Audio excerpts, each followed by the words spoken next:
on bridge time, so let those commence. On the, Being on the agenda, I believe I sent those to you, actually. Okay. There are 4 right-of-way contracts for 65th South. They are partial 1 for Barlow, partial 2 Proctor, partial 3 JoJo Investments, and partial 4 Rockwell Homes. These right-of-way contracts are fairly minimal in price for what they are, but they are needing to be signed by the commissioners so we can take the next step. And I will ask that the next step also is enable me to apply for money right away to get through a check to Pioneer Title to be able to have Pioneer Title to the closings on these properties, especially partial 3. JoJo Investments has recently sold this ground and they are doing a closing within about 3 weeks. And we don't want to wait until after that's done and start negotiations with a new property owner.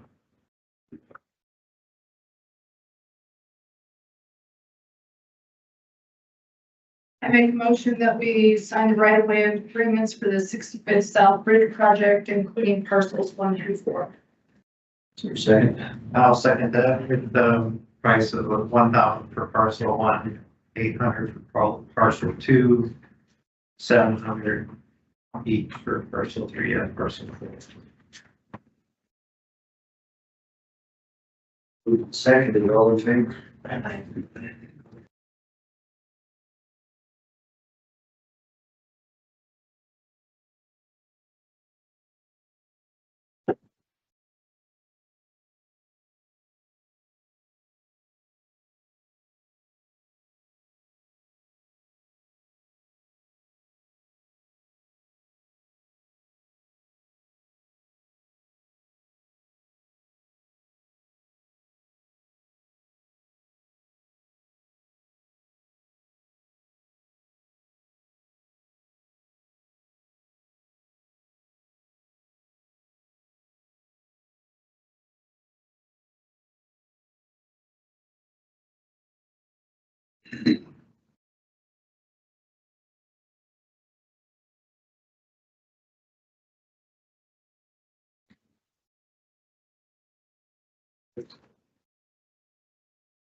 The old, so the existing bridge is 750. The new bridge after it's built would be called 751.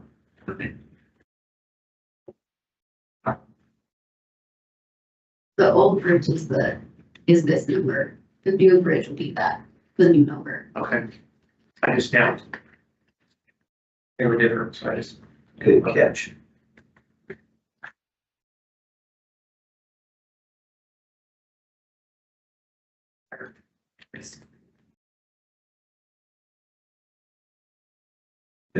So that was the only agenda item, but we do want to talk to you about the Iona Road project a little bit more.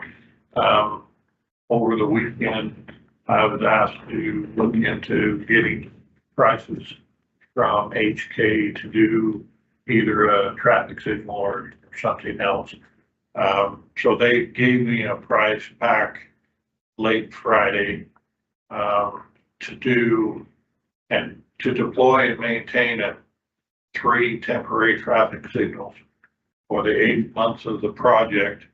It was estimated to be $52,804. But they also came up with a second alternative, and the alternative would be to deploy and maintain a right in, right out at Vision and Hammond Road. That right in, right out option was estimated to be $64,956. As I look at these two options, the right in, right out option for the traffic patterns out there makes a lot more sense to me than a temporary traffic signal. I think a temporary traffic signal will cause a lot of backup on Hammond Road because those temporary traffic signals are put on a fixed time. And those fixed times are going to be 24/7. And so for the most of the day, when there's not a lot of traffic coming out from Vision on Hammond Road, you're still gonna have to stop there on Hammond Road. So I think the right in, right out version of this, to make sure the people coming out of the subdivision on Hammond Road having to turn right out on Hammond Road, and then to get into the subdivision, they turn right into Vision off of Hammond Road. Seems to make a lot more traffic flow sense to me.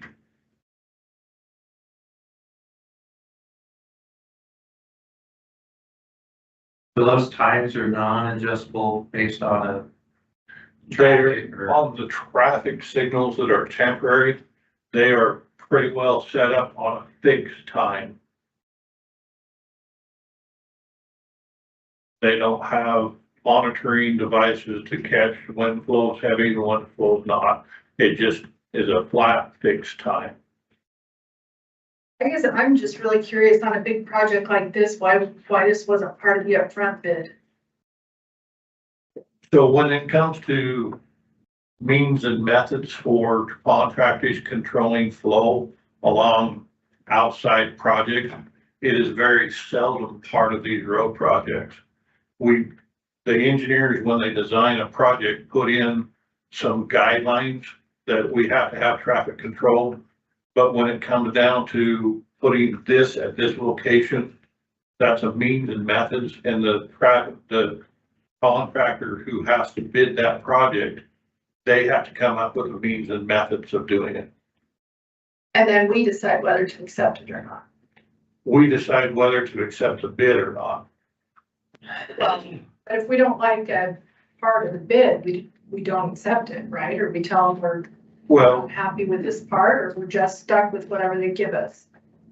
when it comes to the point of evaluating the bid, we evaluate the bids based on what they have in the bid. And then if we accept the bid for what it is, that's what it is. But on these big projects, when we put the project description out, shouldn't we be putting something in there on something that affects so much traffic like this did? Shouldn't we be putting that up in there up front, saying you have to tell us how we're gonna manage the traffic? Yeah, for so long. I mean, Right, 5 months on a bridge in a high traffic area with a school nearby, it just seems like we ought to be saying that up front. It's very seldom that we ever do that, just because it's so hard to tell the variables as through the project. It doesn't seem like to me, I mean, like, when they shut that bridge, closing off half of 17th Street at just past Hit Road, everybody knew that was going to be a big impact on traffic. And I don't know what they did there, but everybody around this project knew about it. As soon as we put it out there, we had school districts and neighbors and people calling and saying, wait. So I mean, I guess we just have to be on top of that. Well, That's not something, I mean, we are responsible to the constituents and their complaints. And if we know anything from this mayoral race, it's that people are never going to notice what we do. They're going to notice what we don't do. And so if we wreak havoc in people's lives for 5 months, they're not gonna forget that. They're not gonna forget that even after the nice new roads. So I guess we're the ones who need to, I mean, I myself, speaking for myself, need to pay better attention to when these road projects are going, what kind of impact they're going to have, because that's what people are gonna scream about. So the grant was for, how much did we get in the grant? $8.1 million. And we ended up, do we have enough money, I guess, is the question in the, Right now, we have enough money to pay for the road construction and the construction engineering and inspection, and probably still have some that is left over. that we could use for this, is what I'm asking. You think the grant would cover deploying the It Right in, should right out. easily cover the Okay. right in, right out, yes. And that's consistent with, sorry, Sounds like that's what we need to do then. say that's consistent with the long-term traffic pattern plan for Hammond Road at that intersection. Well, it would be a temporary thing during the construction of Iona Road and then be taken out. Right in, right out would be It wouldn't be permanent. permanent. It would be during the construction project. Why do we build that and leave it? I mean, if we have to build it, why would we do it? Yeah. That is an option that is open for discussion. we'd have to look at the long-term impacts of leaving it after once the construction. is Hammond Road at that point is going to be widened out at some point in the future. And I don't know when that's gonna happen, but Hammond Road needs to be a wider road than a 2-lane road that it is right through some of this area now. And so if you put it in as a permanent type of fix, it's permanent until Hammond Road is widened. Right, but I guess my point is, don't you reap the benefit of having a right in, right out, uncontrolled right in, right outs? You certainly could see a benefit to that, and it just changes the traffic flow of that particular intersection. I think that during the construction especially it helps, but after the construction, it could also help the Hammond Road flow. So does that make a merge lane for right out? No, it doesn't make a merge lane. What does it do? It basically, as you're coming out from Vision, you are essentially forced to turn right. You can't make a left-hand turn onto Hammond Road. So it's a right turn only light coming out of Albertson's on the head road, Similar, yeah. with their stuff. You can come out and go right away. But there's no merge. There's no merge lane. It's gonna be on the edge of the lane and into Vision Drive, but it's not gonna have, there's not enough asphalt there for a true merge lane. And so they're gonna be coming out right onto the travel lane from Vision. But it's gonna be a right-hand turn out. And that costs $65,000. So the $65,000 puts it in and takes it out as well. And so I can have that revised if they leave it in as a permanent installation. Well, I don't think we should be engineering by Commissioner Fiat. No, I just I, really, if either one of these options, I think we need to run them by some of the interested parties who brought the issue to our attention first, because I mean, whether that's the school districts or neighbors or even freaking Kayla, but I don't think that, I mean, we didn't anticipate this problem, and it seems like we should have. We didn't, but now I don't want to institute a correction that then still doesn't meet the needs of the people who actually drive that road all the time. Just seems like we ought to run both past them. I can't believe with the technology we have that you can't have a signal system that goes to flashing yellow Especially for during non-peak temporary. times. I just, Not with the mobile trailer units. That's not usually the way those are set up. I think what Carl's saying, if people can program lights to be Halloween lights or Christmas lights, well, they can't program traffic lights. It's like a Well, time. thanks, sir. I don't understand why that can't be done with a quick fix from Radio Shack. I don't have an answer for you. We don't own these things. No, So are these traffic safeties or HKs or who they?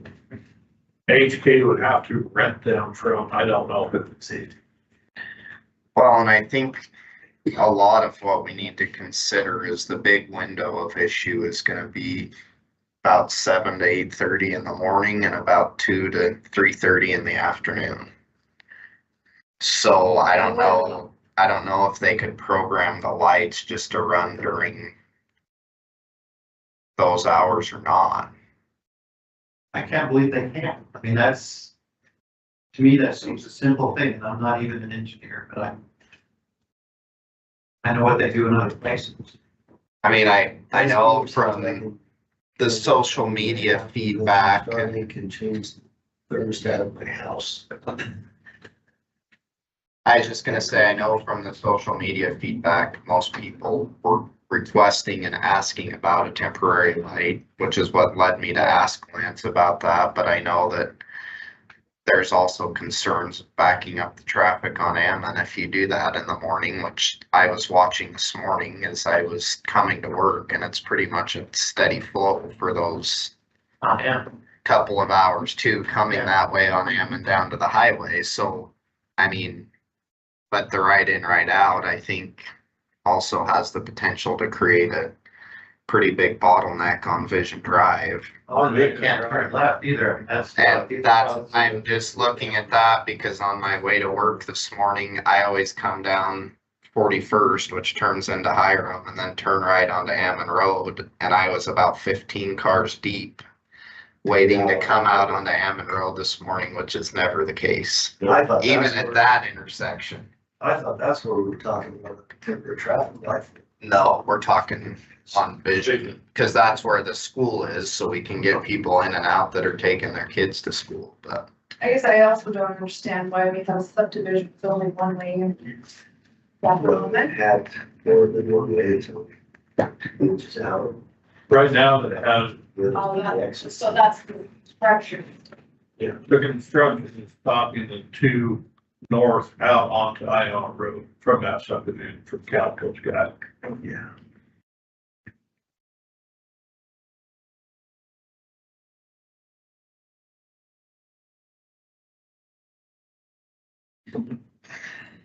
I'm just reluctant to make any decision without having somebody here who uses that road all the time. And I guess maybe having H&K here. I don't know.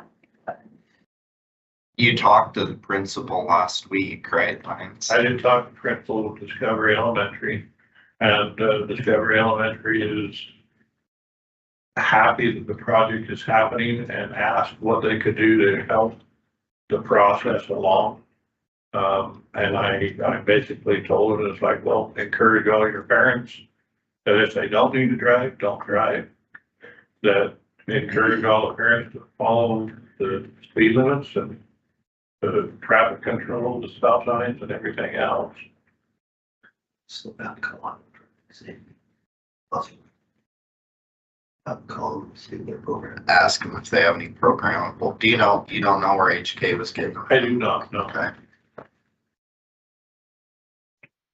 Well, I was just gonna say before I go make this call, I think it might be good to have talk with the principal because he's obviously talked with a lot of the parents and just see what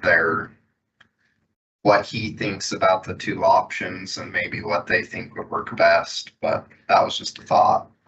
Because he'll be driving, or she'll be driving it every day too.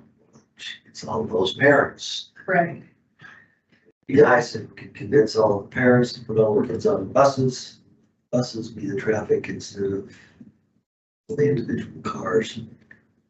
And he did say that, the principal did say he was gonna try to talk to the parents with the kids north of Iona Road and encourage them to put them on the buses that are available for safety buses.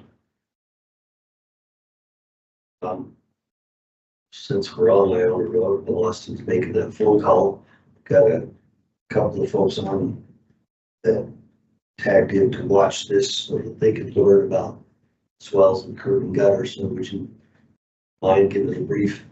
This is why we made the decision that we did in 2021. 2021.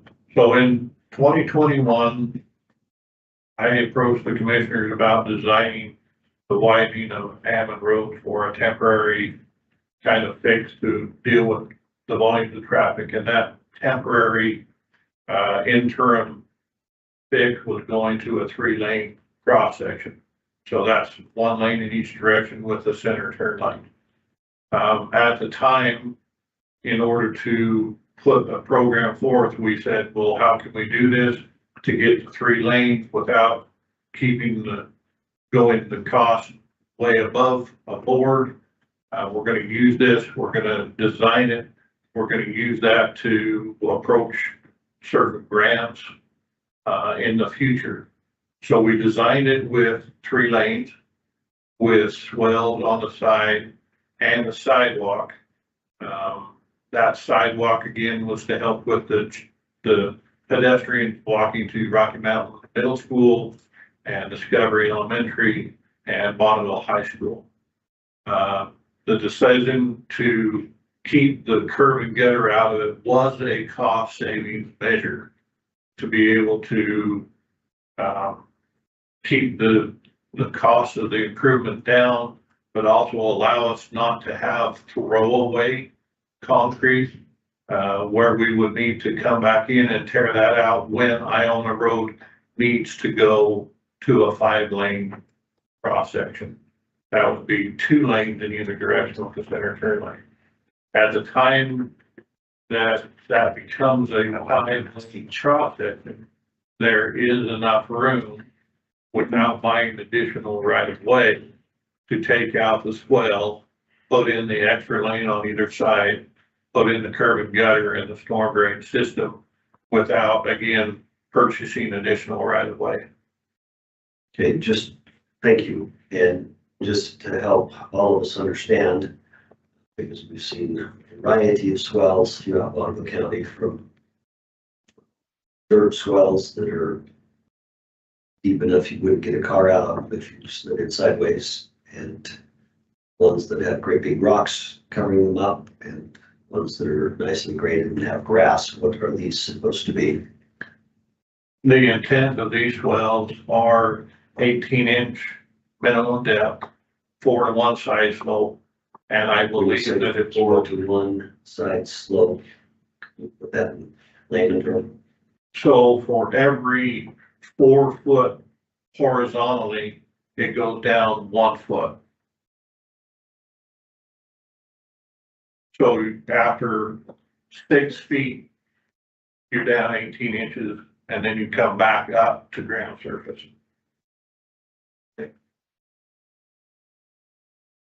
So that's the 4 to 1 side slope. And graded and seeded.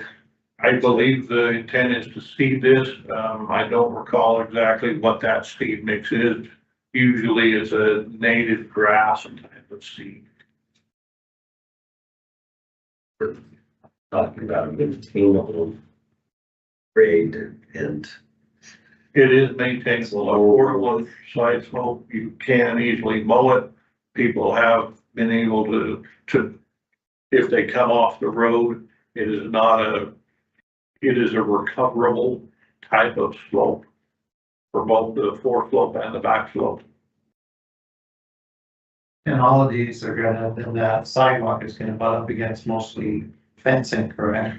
It's gonna be between 1 and 5 foot from the fence line. So there's gonna be a buffer behind the sidewalk and the fence along most of that as well. that's going to be graded and seeded as well. It's gonna be graded and seeded as well. That's the plan that I remember. I can certainly take a look at that. And just. We need to fix what we're doing with the ones we have, so Yeah. let's not make more. So, great. Okay, thank you. It sounds like they're expensive to build curbs and gutters, but long-term, is it more expensive to try and maintain the upkeep? I don't know how many miles and miles and miles we've got to spray and no. I don't know, just saying that's got to be a consideration. Curb and gutter will be along the edge of the asphalt when we expand to 5 lanes, right? That would be the normal So process. the reason we're not doing curb and gutter now is so that we don't have to tear it out and throw it away when we expand from 3 lane to 5 lane. Tear it out and tear out the infiltration systems that are tied with the curb and gutter as well.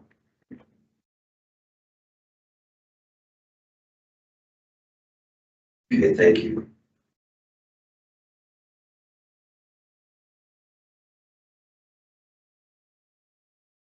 Anything else?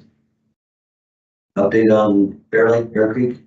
Bear Creek, they've excavated as much as they can without getting the walls in. Yesterday, I did go up there. They had got the walls there in the morning when I was there. I expect them to receive the walls and stuff like that. If not yesterday afternoon, today.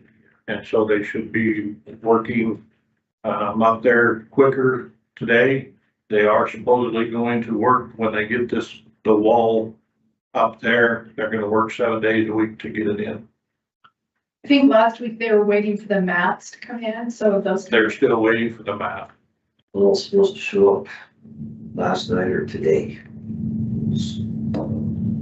And again, I was up there early yesterday, but there was nobody there. They staging, unloading semis and stacking it and where do they need us to take it, run up the hill. That's my understanding, yeah. Snow coming in a week or two. I'll I try. think it already came. Yeah, it should Better have. not. It's down the lower, but we had probably 3 inches of rain yesterday. Yeah, the lower parts I think are okay. There was snow on the hillside Yeah. quite a ways up above it, but Yeah. Right, thank you.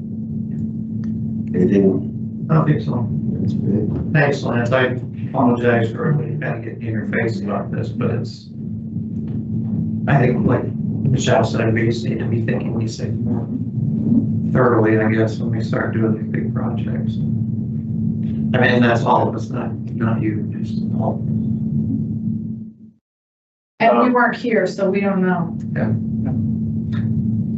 Well, and I think, and I said this last week, I mean, everybody out there is excited to have the project done.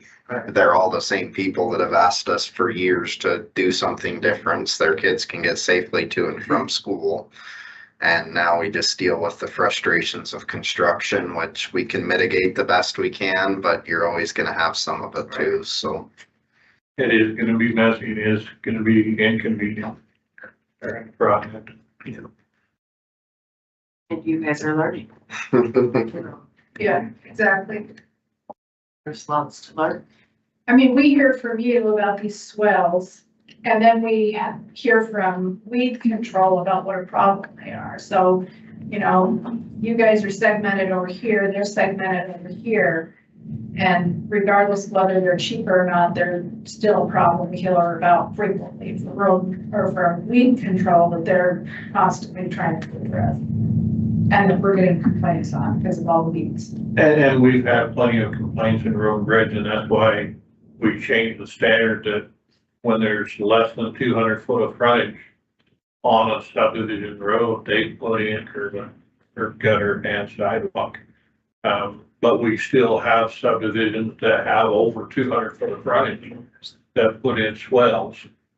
The swells can work if people don't fill them in. If people remove that volume of where the water could go in a storm event, that's when we start having significant problems from the road and bridge side. If they don't maintain that as a homeowner and mow it down, that's where the weed department has some challenges with swells. So they are a challenge. Swells are a challenge all the way around. But curb gutter and infiltration systems are comparatively very much more expensive in the short term.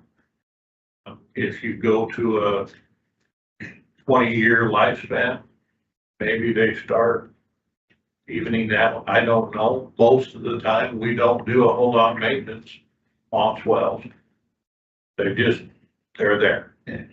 You're, in this stretch though, you're probably not gonna have a lot of people with a tendency to fill them in, right? Because they butt up against fences and almost all, they're probably gonna have us.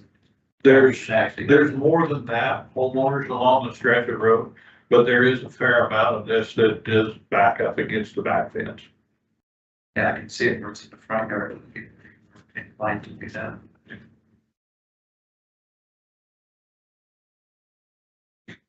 When we say swells, I immediately think of the Eagle subdivision in Hammond with really big rock filled swells that create car traps and garbage traps and weed growth locations and the two hold water, spawn mosquitoes and it's in that type of neighborhood. Huge engineering mistake. But this is a different situation. These are going to be the largely sculpted grass filled ones that can be built and care of, so they look nice. We went through a time where the subdivisions required 2 trees in front of every home. So they planted in the swells and then we cut down. And in the swells, that is still within the right of way. If they would have the trees on the private property and not in the right of way, it doesn't get in the way of snow removal equipment. It doesn't get in the way of trash equipment. It doesn't get in the way of street sweeping equipment. When they are in the swell though, they do get in the way of all of those pieces of equipment. And it is in property that is the county right of way. It's been dedicated to the county. Do our best to communicate clearly joining properties, where the boundaries are for what they can do, where they can plant big trees. And our crews, as they go out and interact with people, try to explain that. And they have explained it. Many homeowners don't like to listen to the explanation. So I stepped out to call Idaho Traffic Safety. I left a message, but did we decide on a path forward for next action on that then? Not that I'm aware of. Can you just put it on for next week and gather some more information from the principal and HMA and traffic safety and I did look online, Lance, and it says there are some trailer traffic signals you can get that are automated to vehicle, flow, and that you can set up multiple different timers through programming on, but maybe that's not what HK has access to. So that could be part of the problem too, but so maybe just check with them to see, and maybe they're more expensive. Maybe they just fitted us the cheap ones. So maybe just check on that. Or they want to purchase theirs. Yeah. $100. True. Choose what to do. So they have the used market. I do have, somebody sent me a message on the county Facebook and said they left on Vision Drive last night, so not even during school hours. And they were about 6 cars backed up trying to get onto Ammon. And they said it took them 7 minutes to get onto Ammon Road from Vision. And so that's not even at peak shouldn't have been at a peak travel time anyways, but But I think that may have been a normal backup type of event. I've heard from people for years that they can't get out of vision.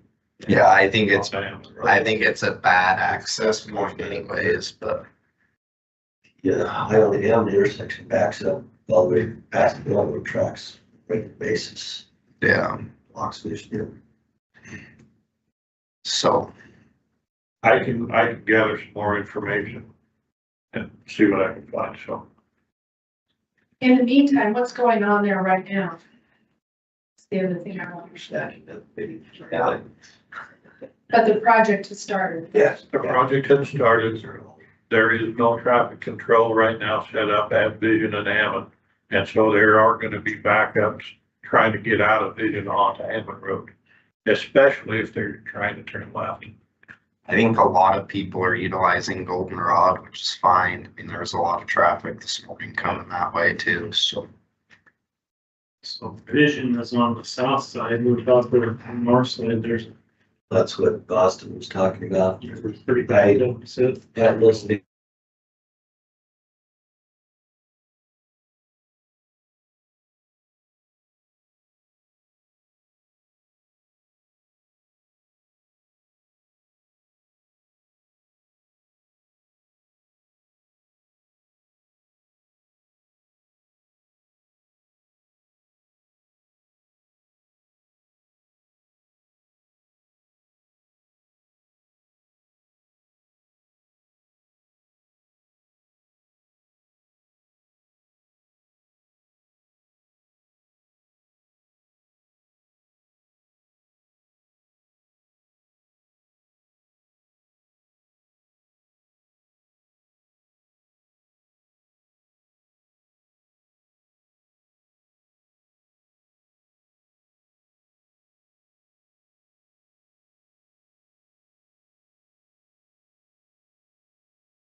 yesterday.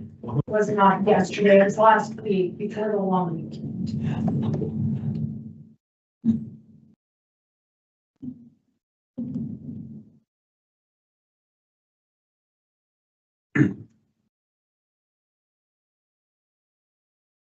Sent those questions to legal and sent Ron and Tanya an email to see if one of them could come. So, All right, a woman named Janine Smith says, I'm very pleased with, and it says,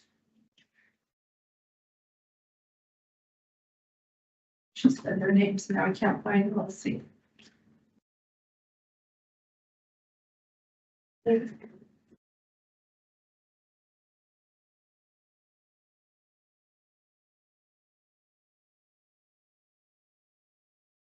I'm very pleased with the work these employees did on our street on Lawndale Drive, Idaho Falls, in the county.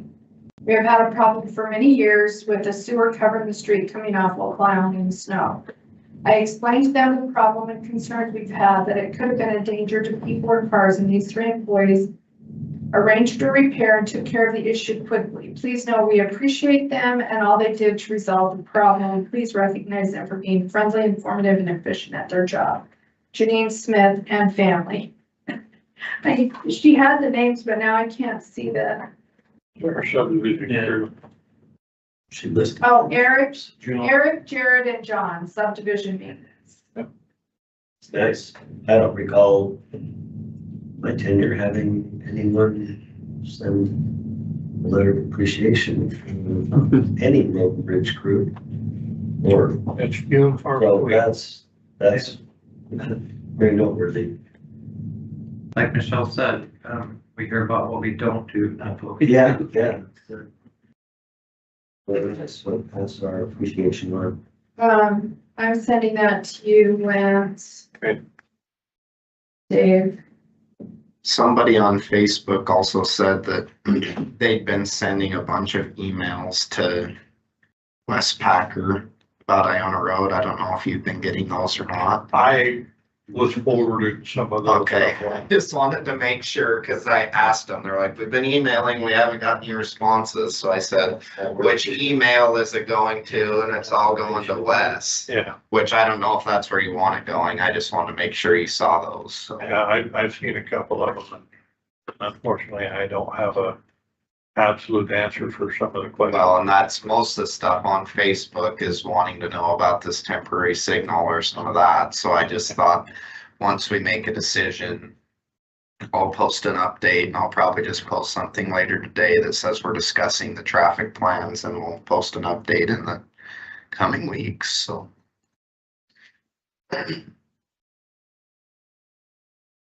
Ashley, would you, maybe we should all send these guys a letter too, telling them.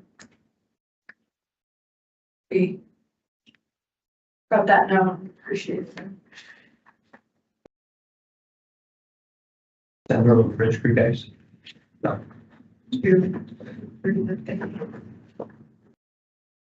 Right. Then we adjourn.